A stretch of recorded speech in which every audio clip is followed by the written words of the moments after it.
আসসালামু আলাইকুম ভিউয়ার, আমরা আজকে সম্পূর্ণ একটা নতুন ভিডিও নিয়ে হাজির হয়ে গেছি। আমাদের আজকে ঘুড়ি উড়ানোর প্রতিযোগিতা। তো বিওয়াইএফসি আয়োজিত একটা ঘুড়ি উড়ানোর প্রতিযোগিতা আছে 7 তারিখে। তো সেই কম্পিটিশনে অনেক স্কুল এই কম্পিটিশনে অংশগ্রহণ করবে। তো ওই কম্পিটিশনে আমাদের শিক্ষার্থীদের মধ্যে একজনকে নিতে পারবো। তো অনেকেই আছে, এখান থেকে আমরা আজকে ঘুড়ি উড়ানো দেখবো, যে এখানে ফার্স্ট হবে তাকে আমরা নির্বাচিত করব। এবং বিওয়াইএফসির একটা মানে প্রায় 30-40টা স্কুল মিলে প্রতিযোগিতা আছে, সেখানে আমরা এখান থেকে একজনকে নিয়ে যাবো।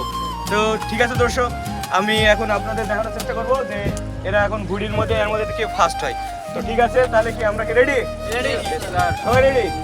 ওকে, তাহলে ঠিক আছে, তোমরা এখন তাহলে ঘুড়িটা আগে উপরে নির্দিষ্ট জায়গায় নাও, তারপরে এখানে আমরা একটা সময় দেবো। ওই সময়ের ভিতরে তোমরা কি এর ভিতর থেকে কাটাকাটি করে যে টিকে থাকবে সে ফার্স্ট, তবে একটা নির্দিষ্ট সময়। ঠিক আছে, ধন্যবাদ। ওকে, তাহলে তোমরা